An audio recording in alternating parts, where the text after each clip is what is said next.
Welcome to the Real Estate Espresso Podcast, your morning shot of what's new in the world of real estate investing. I'm your host, Victor Manash. If you're loving what you're hearing on the show, go out and tell two friends today. Show them how easy it is to subscribe to the show. The Real Estate Espresso Podcast is available on more than 20 different platforms, and wherever you listen to podcasts, you're sure to find the show. Go spread the love around. Why keep all this goodness to yourself? On today's show, we're talking about an innovation in creating more affordable housing. The city of Los Angeles has amended the definition of an accessory dwelling unit in their zoning code. The history of an accessory dwelling unit has been the traditional in-law suite or nanny suite. This is sometimes an attic apartment or a basement apartment. It's usually attached to the principal residence and forms part of the home, but is a separate unit.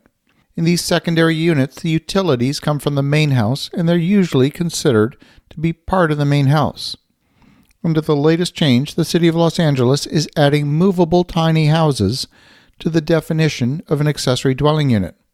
And I'm going to read directly from the definition of the text in the municipal ordinance. It says, movable tiny house, and I quote, an enclosed space intended for separate, independent living quarters for one family, as defined in Section 12.03 of the Code, that meets all of the following. Number 1. It's licensed and registered with California Department of Motor Vehicles. Number 2. It meets the American National Standards Institute, that's ANSI, Section 119.5 requirements of the National Fire Protection Association, and is certified for ANSI or National Fire Protection Association compliance. Number 3. It cannot move under its own power. It's no larger than allowed by state of California law for movement on public highways. And finally, number 4. It's no smaller than 150 feet and no larger than 430 square feet as measured from the outside exterior dimensions. So these are truly tiny houses.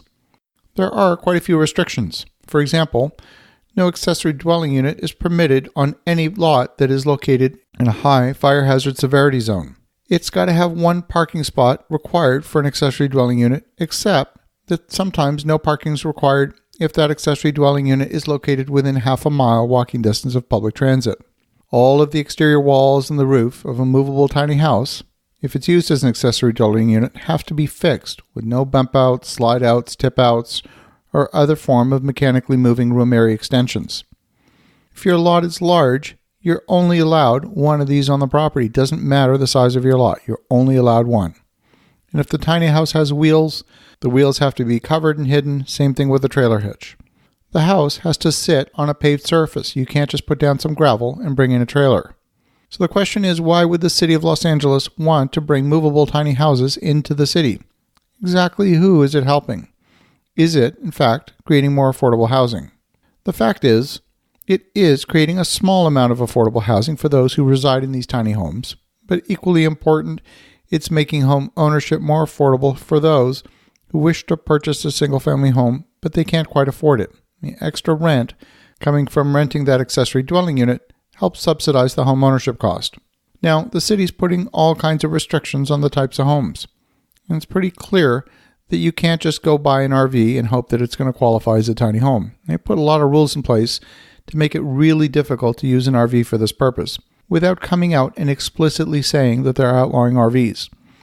For example, the home has to have square-cornered windows. You're not allowed to have radius corners on the windows.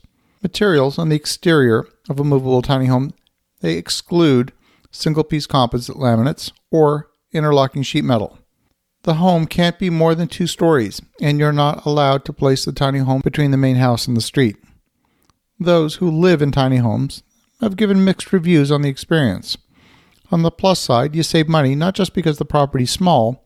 Equally important, you've got so little space that you tend not to buy stuff. There's no point purchasing consumer items if you've got no place to store them. One person, named Adele, who lives in a tiny house in Oakland, said, "It's small enough that doing anything, getting the vacuum from a tiny closet or something out of a drawer in the kitchen, often involves a Tetris-like game of moving multiple things out of the way. Right now, because I have one chair too many, lowering my Murphy bed from the wall means moving the chair, which then blocks something else."